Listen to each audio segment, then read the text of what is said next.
Morning, guys. Today is November 14th. Happy Friday. Be patient in trials. Count it all joy when you fall into various trials, knowing that the testing of your faith produces patience. James chapter 1, verses 2 through 3. Have you ever witnessed a fight between young siblings? For no apparent reason, one will begin pulling the other's hair or pinching his or her skin. Little children also like name calling. Mostly, it is done to see if they can get a reaction out of the other child, and often they do.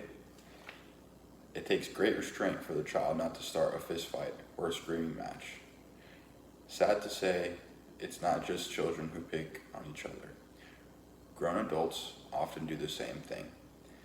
The pain they inflict upon one another goes much deeper.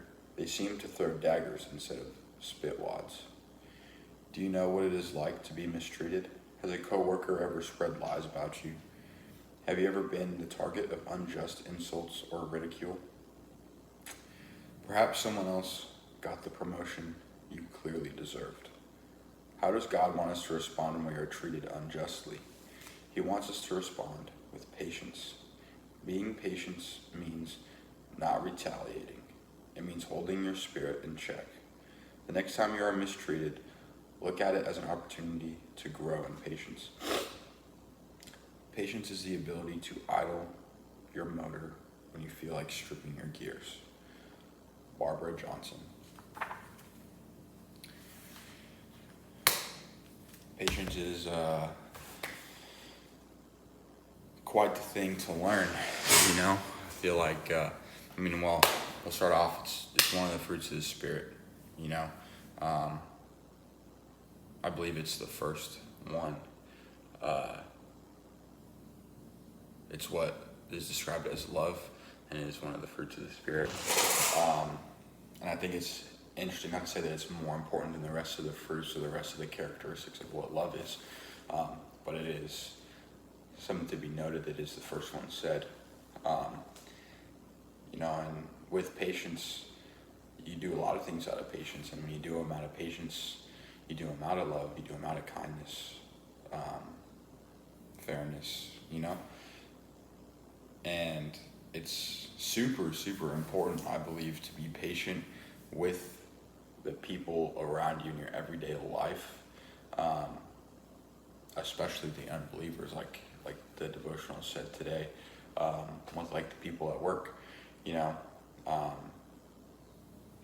It's something that people notice about others, when they're patient, when they're kind, when they're slow to speak, when they're slow to anger, because it's not like a commonality in the world. It's not something that you see commonly as a trend in people, especially in men. Not to say that women can't be impatient, but men, I feel like, are more often quick to anger. That's an emotion men are very familiar with. And it's important for us to be patient, because what's required of being patient is to slow your mind and to focus your spirit, just like the devotional said today, to be able to control your spirit. Self-control is also a fruit of the Spirit. And to sit there and to think with your mind about the things of the Lord, what we represent as Christians, who we serve, and what it means to let Him rule our lives and not ourselves. When you sit there and think about it, it kind of goes into yesterday's devotion too. Involving God, involving Jesus, involving your prayer in those little tiny moments every single day of your life. And just living life with Him, and especially in our trials, and in our trials, to be able to take that step back, because it's really easy to get overwhelmed in our trials. Like, why am I going through this season? I've been in the wilderness for so long, and it's just really easy to compile and to think negatively, and to be like this, and this reason to act unjustly, this, and this reason to act out of anger, out of emotion, and just to be done with it, and try to rush that season. But when you take that step back in patience, we realize like the Lord has us here for a reason. There's something that we need to learn. There's something that I've yet to learn. If that season is lasting way longer than you believe it should, it's a good indicator that, we should take a step back, ground ourselves with the Lord again, and really ask Him to open our eyes, to soften our hearts towards what He's trying to teach us, that we may learn, that He may reveal that to us, because when we go through those trials, they're often to teach us something, to teach us patience, to teach us love, to teach us kindness, to teach us to be better spouses, parents, and things of that nature, to be better Christians, to be better followers of Christ. So if you're struggling through a season, fight it with prayer, fight through that season with prayer. There's nothing that we can do to rush that season. There's nothing that we can do to change our lives. We need to submit and pray for the strength to accept what the Lord's will is. Most importantly, that's something that I was reminded of this morning during my Bible study, to seek out the Lord's will, and when we ask for deliverance, to make sure it's not out of selfish need, like we're not asking for deliverance to glorify our names, but to glorify the name of the Lord.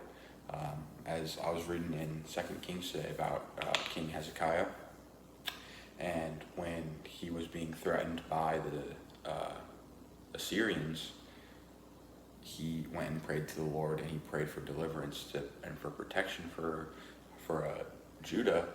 And at the end of the prayer, he says, so that way your name may be known across all kingdoms as that you are the only God,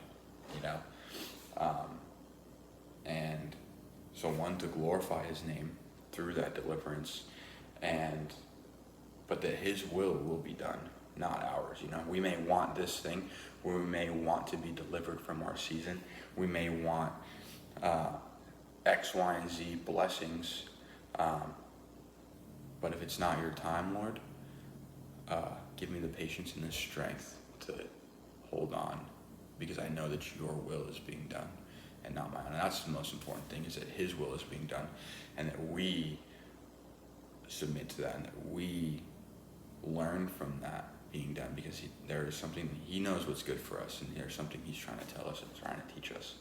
So yeah, I love you guys. If you're struggling through this season, like I said, fight through it with prayer. You're not alone.